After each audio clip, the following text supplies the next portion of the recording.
किया गलत किया अभी बघा सब लोग इधर आता है सब खाता है ऐसा कुछ बोलता है कोई नहीं है जिसको मराठी नहीं आता है प्यार से बोला मराठी नहीं सीखो कोई प्रॉब्लम नहीं है लेकिन अगर तुम लोग सलाह मैं बोलूंगा ही नहीं ऐसा रोब दखेगा तो कुछ रहेगा क्या। कब से गायब है घर से? खाना गई थी उधर ही बोला कि आ रहा हूँ तब से आया नहीं। उनको समझ देने का था इसके लिए आए, उनको मारने के लिए यहाँ पे कोई नहीं है। एक आदमी अपने मराठी भाषा को गाली दे रहे हैं हम चुपचाप बैठेगा तो क्या लगेगा हम चुपचाप बैठे सुनते लेगा। हम लोग मदद किसका प्रॉब्लम खड़े रहते मदद के लिए। अभी तुम्हारे इधर कौन ये भी मराठी है बाजू आपका ये मदद के लिए खड़ा रहेगा ना। कौन आएगा ये लोग आएगा ना।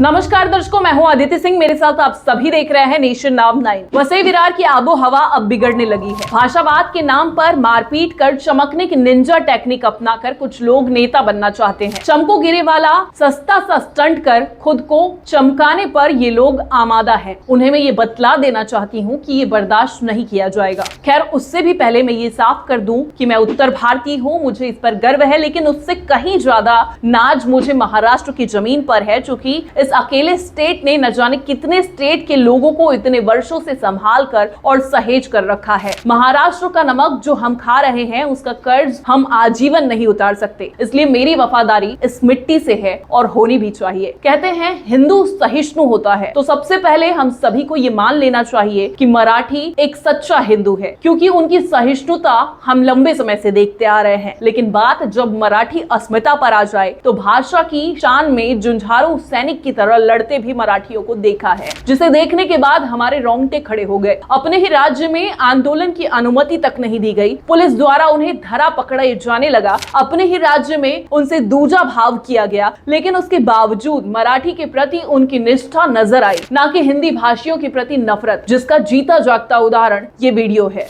एवढा भर रस्त्यामध्ये उतरून एवढा जर धिंगाणा असेल एवढा जर माल असेल तर काय करायचं आम्ही सांगा मला। ड्रिंक करते हैं क्या वो? तभी तो बोल रहा है, नहीं तो नहीं बोलता वो पिया है तभी बोल रहा है। चुकीचं आहे ना। कुछ टेंशन मत लो आप टेंशन मत लो, देखो कैसा है तो किया गलत किया अभी बघा सब लोग इधर आता है सब खाता है ऐसा कुछ बोलता है कोई नहीं है जिसको मराठी नहीं आता है प्यार से बोला हूँ मराठी नहीं सीखो कोई प्रॉब्लम नहीं है लेकिन अगर तुम लोग सलाह मैं बोलूंगा ही नहीं ऐसा रूप दिखाएगा तो कौन रहेगा क्या। गलत है ना। और गाली को लगेगा तो सुन ऐसा देगा और सामने वाला बोलता है भी हो गया तो तुम्हारा इतना रुबाब क्यों होना चाहिए। कौन से बेस पे कौन ऐसा बॉस है तुम्हारा जो तुम इतना बोल रहा है। कुछ नहीं है, फिर हम लोग तो यहाँ कमाने खाने आए हैं, यहाँ अभी झगड़ा खुद का रूम है करने आपका। थोड़ी। कमाने को आए खुद का रूम भी नहीं है बराबर है। एक तो भाड़े पे रूम रहेगा मेरा रिक्शा भी शिफ्ट के पे रखा होगा खुद का नहीं रहेगा शिफ्ट पे है ना। फिर इतना होने के बाद इतना क्या रुबाब दिखाने का। अरे पिया है तो क्या हुआ हम क्या बोल रहे वो तो समझना चाहिए हम क्या बोल रहे हैं। वो मराठी नहीं बोलूंगा मैं हिंदी बोलूंगा ना उनके साथ उसी को पूछ रही आले होते नहीं लग रहा है। बरं तो कुठे गे तुम्हाला सांगितलंच नाही काय कोणी बताया नाही। नहीं मैं कब से फोन लगा रही तभी तो मैं और मेरे बच्चे बैठ के रो रहे हैं। कब से गायब है घर से? खाना गई थी उधर ही बोला कि आ रहा हूँ तब से आया नहीं। दवा लेके मैं आई बन के सोई बोल के चला गया, हम लोग को भी नहीं ये किया। आपसे बात होता है हमसे बात हुआ बोलना कि आओ यहाँ पे सामने खड़े होकर बात खत्म करो। बघितले ते लिस्ट बघितली तुम्ही काय बोलतोय तो आपण मराठीमध्ये समजदार आहे ना, यायचं समोरून एक्सेप्ट कर चुकी झाली। म्हणजे कसं है अभी देखो इधर आने का इधर खाने का इधर कमाने का और इधर का ही भाषा का वाट लगाने का ये कौन सा है। पेट भर के निकलने का चुपचाप बच्चे लोग तो स्कूल में जाना चाहिए ना उससे इतना तो अवसर होना चाहिए ना। अपना घर संभालने का सब कुछ करने अभी सकाळपासून आलाच नाही काय माहित कुठे गेलाय। हेच आहे ते हे बी बाई गेली होती कामा याला त्या मुलाला घेऊन दवाखान्यामध्ये मग आता आली 5-6 रो मत, तुमको कुछ कुछ प्रॉब्लम करेगा नहीं देखो उसको भी नहीं करेगा लेकिन क्या उसको हमको समझ देना है। उनको समझ देने का था इसके लिए आए, उनको मारने के लिए यहाँ पे कोई नहीं है, समझ देने के लिए आए। देगा ना तो वो ऐसा ही करेगा और ज्यादा करेगा। ज्यादा करेगा। और क्या होता है देखो अभी हम लोग इधर है एक आदमी अपने मराठी भाषा को गाली दे रहा है हम चुपचाप बैठेगा तो क्या लगेगा हम चुपचाप बैठे सुन के लेगा। वो भले पे में देखो बाकी सुनने वाला को पीता नहीं ना वो सुनता है ना बराबर क्या बोलता है। तो मदद बरोबर आहे हम लोग मदद किसका प्रॉब्लम खड़े रहते मदद के लिए। अभी तुम्हारे इधर कौन ये भी मराठी है ना बाजू में आपका ये मदद के लिए खड़ा रहेगा ना। कौन आएगा ये लोग आएगा ना तुम्हारे लोग आएगा पहले बाद में आएगा रिलेशन वाला सब पहला कौन आएगा बाजू वाला है। बाजू वाले आए फिर भैया फोन लगेगा तो मैं खुद उनको बुला के मैं खुद साथ में मैं लेके आएगी। आप लेके आओ, हाँ आएगी। आप लेके आओ। मैं तुरंत बोली हूँ, हाँ आज फोन नहीं लगेगा, कल गलत है लगेगा, ना? परसों लगेगा। ऐसा देगा और सामने वाला बोलता है मैं बोली हूँ, मैं खुद लेके आऊँगा। कौन सी बेइज्जती? पूरा एकदम बहुत है तुम्हारा जो तुमने बोल रहा है। कुछ नहीं है। लेके आओ, जैसे भी फोन लगता है उनको लेके आओ, उनको कोई कुछ नहीं करेगा, खाली लेके आओ। खुद का रूम भी ठीक है, बराबर है? एक तो भाड़े पे रूम रहेगा, मेरा रिक्शा भी शिफ्ट पे रखा होगा। आने के तेरे नंबर पे फोन करना। शिफ्ट पे है ना? तो इतना होने के बाद इतना क्यों दिखाने का? इस वीडियो में दिख रहे महाराष्ट्र नौरनवाड़ सेना के मराठी लोगों ने जो किया वाकई में काबिले तारीफ है, लेकिन इस वीडियो की उतनी चर्चा नहीं हुई। खैर, समाज में केवल चुनिंदा समाज कंटक ही है जो खुद को बड़ा करने के लिए इस तरह की हरकत कर रहे हैं,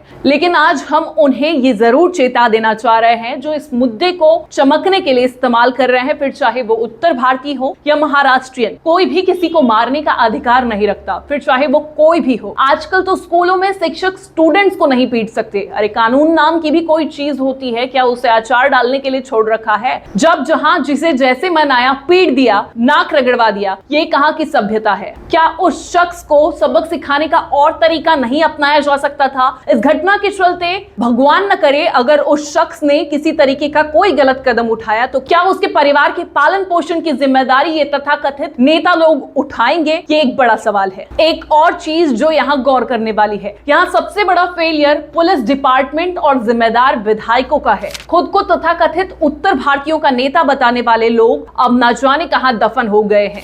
इससे पहले जो वसई विरार में नहीं हुआ वो अब हो रहा है। इस मुद्दे पर पूर्व विधायक हितेंद्र ठाकुर की होड़ पर दांत तो देना ही चाहिए, क्योंकि जो यहाँ कभी नहीं हुआ, जातिवाद, भाषावाद, लेकिन परिवर्तन के बाद वो तेजी से अपने साख पसार रहा है। तमाम सोशल मीडिया प्लेटफॉर्म्स इन वाक्यों से पटा पड़ा है। यह घटना पुलिस की नाकामयाबी का जीता जागता उदाहरण बनता जा रहा है।